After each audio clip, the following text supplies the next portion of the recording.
Hello you absolute legends. In July of last year, I released a video titled, "This guy's the greatest Super Mario 64 player ever." In that video, I talked about the player Suigi, who had just done something we have never seen in modern-day SM64 speedrunning. He had just achieved the 70-star record and simultaneously held 4 out of the 5 possible main category world records. The first and only time this has ever been done was way back in 2010, by the player Shigeru. But at that time, the SM64 speedrunning scene was only just beginning to blossom, and competition wasn't anywhere near as fierce as it is today. And that's why when Suigi replicated this feat in 2023, it was so much more impressive. Suigi held the 0, 1, 16, and 70-star world records, and the only thing left for him to conquer was the 120-star category. But this is a different beast entirely. The 120-star category includes every star, which means you are forced to get every star that we choose to ignore into these shorter categories. These are the longest, the most difficult, and oftentimes riskiest stars in the entire game. 120 star is more than double the length of the second longest category, which means there is so much more time to make mistakes. There is so much more time to let nerves get the better of you, which is why many people weren't sure if Suigi had what it took, even though he had clearly shown that he was arguably the most talented player to ever touch the game. However, Suigi was determined. For the next year, he dedicated himself to learning 120 star, and he really did things the right way. His practice methodology was immaculate. While so many people, including myself, were impatient and just wanted to see him do runs, Suigi took the more mature and long-term approach of focusing on each level one at a time and not moving on until he had each and every star dialed in to a very high level. When Suigi did start doing runs, his time dropped insanely quickly, and just over a week ago, he had gotten to within 1 minute of the world record. His personal best was 1 hour and 37 minutes flat, and the world record held by Ouija was 1:36:02. Normally at this point, as your time gets better and better, your progress starts to slow down. So naturally, Suigi and everyone else expected him to get a few personal bests, get a few runs that were 1:36, and then eventually aim to break that prestigious minute barrier with a 1:35. But what Suigi actually did was the most shocking thing I've seen in a long time. He completely skipped 1:36 and smashed through the 1:36 barrier by achieving a run of 1 hour, 35 minutes, and 33 seconds, beating the world record by half a minute. The last time we have seen a minute barrier or world record broken by such a huge margin was way back in 2015. Which makes no logical sense whatsoever, given that the game naturally gets more optimized as time goes on. This world record is historic. It all but cements Suigi as the greatest player of all time. It smashes another important minute barrier, and what's interesting is that the run itself defies all logic in the way it played out. In today's video, we will take a quick look at this incredible new record, and what it means for the future of Super Mario 64 speedrunning. I really hope you enjoy. Now legends, I really hope you're all looking after yourselves. I want you to feel good and I want you to look good. And when it comes to looking good, you cannot beat today's sponsor, Geology. Geology is a 36-time award-winning personalized skincare company. And if you're not taking good care of your skin, you absolutely should be. When you look and smell good, people treat you so much better, it makes such a big difference in life. Personally, my skin is super oily, so I need to use Geology's everyday face wash or my face looks and feels gross. Plus, I use their nourishing eye cream because I have massive black eyes from not getting enough sleep.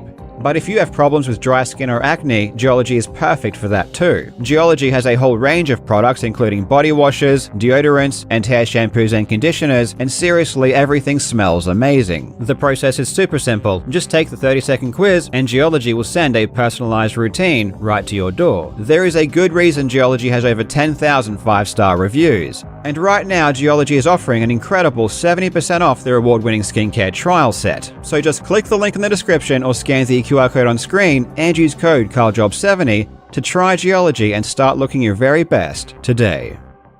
To put Suigi's new record into perspective, we need to first look at the previous world record held by Suigi. It was a time of 1:36.02, agonizingly close to breaking the 1:36 barrier. For the past couple of years, I think it's safe to say that Suigi has been the best player in this category, and arguably still is. And in a lot of ways, he single-handedly revolutionized the game. Suigi began as a dominant force in these shorter runs, even at one point achieving the 16-star world record. It would be later in his career that he would focus on 120-star and show how good he could be in the longer category. And what Suigi did that was so game-changing is incorporate a lot of the more difficult strategies that players would usually only try to do in shorter runs. Obviously, the 120-star run collects the same stars as the shorter runs, but in the past, there would always be a clear distinction in the strategies players used. The 16-star and 70-star players always used faster and more difficult strategies, and the 120-star players used slower but safer strategies in order to mitigate risk. But Suigi really started to eliminate this distinction, and over the past few years, the game has evolved to the point where a lot of the time, the strategies between the longer and shorter categories are now indistinguishable. If you look at the best ever splits in the 120-star category, you can see that Suigi holds the record for almost all of them, right up until the last level, Rainbow Ride. This means that no one else has been as fast as Suigi at every step of the speedrun until Suigi overtook him right at the very end to beat his record. And this is what makes Suigi's new record pretty crazy. Normally, 120-star runs start fast, and as the run progresses, players steadily bleed time. You can see at the start of Suigi's previous record, his best possible time is 1:33.20. This means he would achieve that time if he plays as good as he ever has for every portion of the speedrun. But of course, no one plays perfectly, and over the span of the run, mistakes cause time to be lost. Suigi was always really fast. He was so fast that he had runs that would have been low 135 or maybe even 134 pace if he could only finish the run without any major errors. But he always seemed to lose major time somewhere in the second half. Suigi's most recent run, on the other hand, is the exact opposite.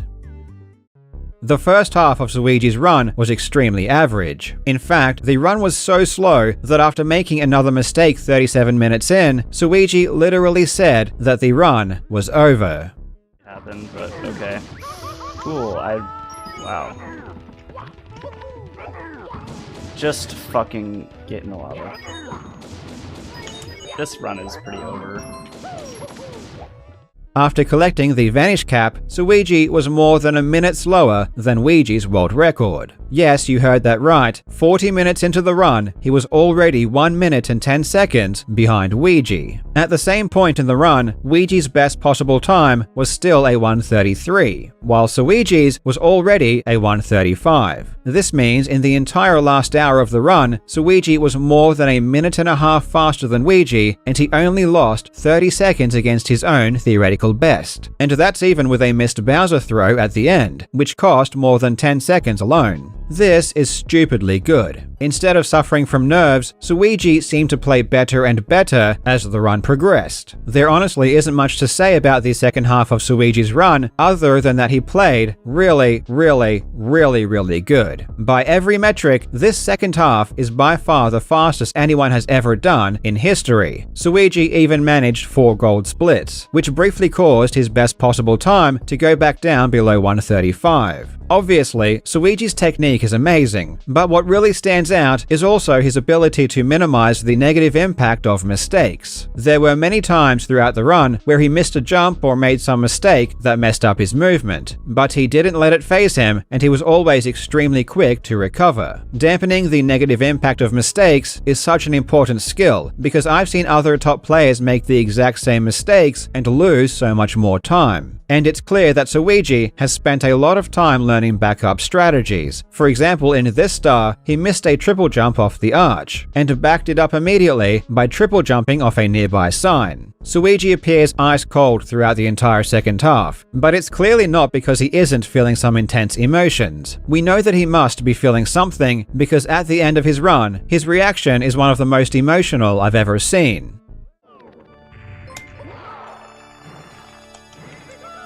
What the fuck, man, you're not human? Skull.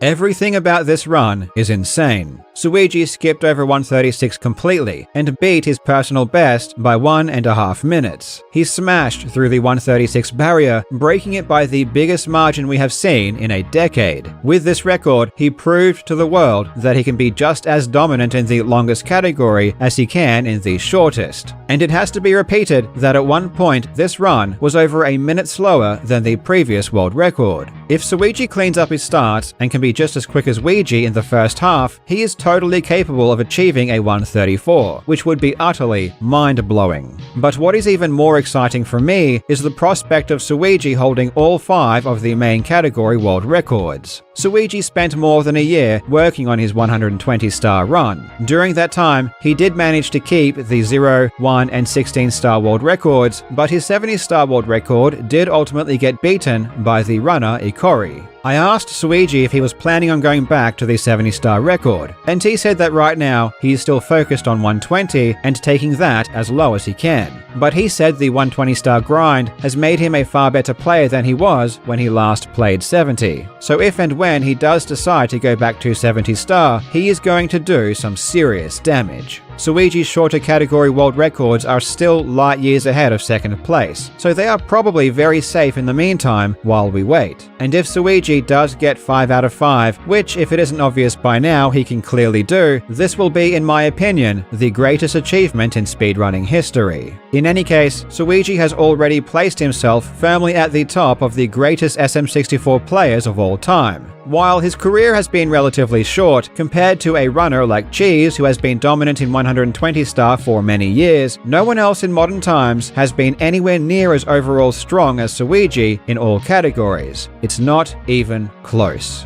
Thank you so much for watching, you legends. I hope you're having a fantastic day, and I will see you in the next video.